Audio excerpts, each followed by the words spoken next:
कंकाल का रहस्य। चौरा गांव के खेतों में इन दिनों खुदाई का काम चल रहा था। असल में इसी गांव से होकर एक अच्छी सड़क गुजरनी थी, इसलिए यहाँ खुदाई शुरू की गई थी।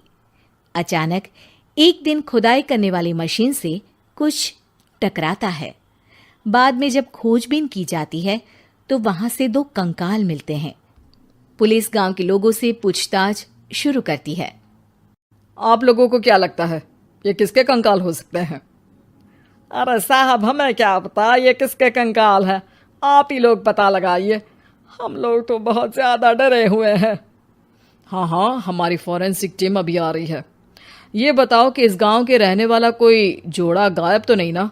क्योंकि शुरुआती जांच में तो ये बात सामने आ रही है कि एक कंकाल किसी पुरुष का है तो एक किसी महिला का। साहब, हमें तो बहुत डर लग रहा है। ऐसे कंकाल मिलने का मतलब गांव के आसपास ही किसी की हत्या हुई है या फिर किसी को जलाकर मार डाला गया है। हाँ साहब, हम अपने परिवार को लेकर बहुत ही ज्यादा परेशान हैं। देखिए, आप लोगों की परेशानी हम समझ सकते हैं, लेकिन आप लोगों को पुलिस का सहयोग करना होगा, क्योंकि आपके सहयोग के बगैर हम ये पता नहीं लगा सकते हैं कि आखिर ये किसके कंकाल है और इनकी हत्या किसने की। ठीक है साहब, गांव के लोग आपका पूरा सहयोग करेंगे। हाँ साहब, पूरा सहयोग करेंगे। तो फिर ठीक है, हम अपनी जांच शुरू कर देते हैं। कुछ दिन बाद जांच रिपोर्ट आ जाती है। पता चलता है कि ये कंकाल करीब 20 साल पुराने हैं, यानी 20 साल पहले किसी जोड़े की हत्या कर शव को यहाँ पर दबा दिया गया था। इंस्पेक्टर राघव, ये बताओ कि 20 साल पहले की मर्डर मिस्ट्री क्या अब सुलझ सकती है? हाँ सर, क्यों नहीं। लेकिन अब सबूत और गवाह काफी मिट गए होंगे। मुश्किल तो होगी, लेकिन शायद किसी परिवार को इंसाफ मिल सके।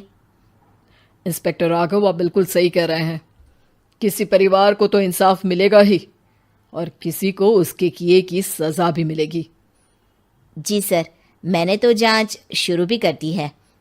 20 साल पहले इस गांव के 2 जोड़े अचानक कहीं गायब हो गए थे। मैंने दोनों ही परिवारों के बाकी के सदस्यों से बातचीत शुरू की तो उन्होंने बताया कि उनके बच्चे शहर गए थे, लेकिन आज तक वापस नहीं लौटे हैं। लेकिन ये दोनों शव किस परिवार के सदस्यों के हैं, ये कैसे पता चल सकेगा? सर, मैंने डीएनए टेस्ट करवा लिया है। आज शाम तक इसकी रिपोर्ट भी आ जाएगी। अच्छा, ठीक है। उसी शाम को सर, डीएनए रिपोर्ट के मुताबिक ये दोनों ही लाशें चौरा गांव के रहने वाले प्रधान सुल्तान सिंह के बेटे और बहू की है। लेकिन इनकी हत्याएं किसने की है, ये कैसे पता लगेगा? इसी का तो पता लगाने की कोशिश में जुटा हूं सर। आज सुल्तान सिंह से मिलने भी जा रहा हूं। मेरा बेटा और बहू तो मेरे लिए सिर्फ यादों में ही रह गए थे। हमें उनकी लाशें तक नहीं मिल सकी थी। आज 20 साल बाद उनके कंकाल मिले हैं। मैं अब किसके लिए जीऊं?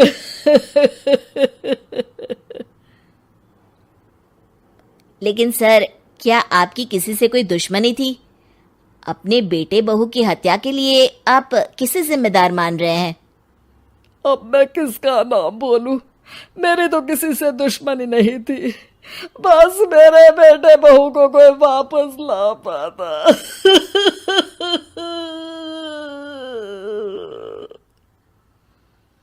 इसके बाद सुल्तान सिंह फूट फूट कर रोना शुरू कर देते हैं।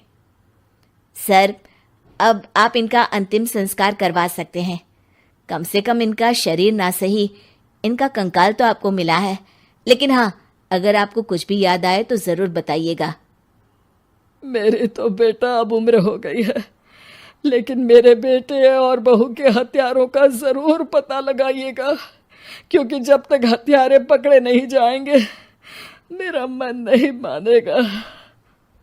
सर, हमारी पूरी कोशिश रहेगी हत्यारे को पकड़ने की। लेकिन एक बात बताइए, उस वक्त आपको किस पर शक गया था? उस वक्त मेरे एक ड्राइवर को पकड़ा गया था, लेकिन सबूतों के अभाव में उसे छोड़ दिया गया था। अच्छा, और ड्राइवर पर कैसे शक हुआ था? क्योंकि उस दिन ड्राइवर छुट्टी पर था। उस समय लेकिन लाश क्यों नहीं मिल सकी थी? उस वक्त पुलिस ने बहुत कोशिश की थी, लेकिन दोनों की डेड बॉडी नहीं मिल सकी थी। ठीक है, हमारी तफ्तीश चल रही है, मैं फिर आऊंगा। इसके बाद इंस्पेक्टर वहां से चला जाता है और सुल्तान सिंह अपने बेटे और बहू की याद में खो जाते हैं। कुछ दिन बाद सुल्तान सर, एक बात बताइए, जब आपके बेटे बहू की हत्या हुई थी, उसी के आसपास आपके ही गांव का रहने वाला एक और जोड़ा उसी वक्त गायब हो गया था ना? हाँ सर, अलका और अभिषेक, वो भी मेरे बच्चों जैसे ही थे। तो फिर वो कहाँ है? उनका भी आज तक पता नहीं चल सका, लेकिन बताते हैं कि कुछ साल पहले अभिषेक को गांव के ही किसी आदमी ने मुंबई में देखा था, लेकिन फिर वो गायब हो गया। यानी अभिषेक और अलका की हत्या नहीं हुई थी, बल्कि उन्होंने किसी वजह से खुद ही गांव छोड़ दिया था।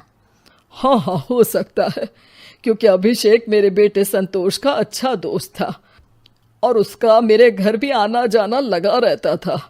हो सकता है कि उसने मेरे बेटे और बहू के बारे में सुन लिया हो और ये गांव छोड़ दिया हो सकता है। उनके परिवार का कोई अब नहीं रहता क्या इस गांव में? अब तो कोई नहीं रहता। एक चाचा थे, लेकिन उन्होंने भी अपना पुश्तैनी मकान बेच दिया है। वो भी अब कहीं शहर में ही बस गए हैं। ओह, अभिषेक और अलका के बारे में भी पता लगाना होगा। हो सकता है कि वही इस हत्या के बारे में कुछ बता सके। हो तो सकता है, लेकिन वो बेचारे तो खुद ही वक्त के मारे थे, वो क्या बताएंगे।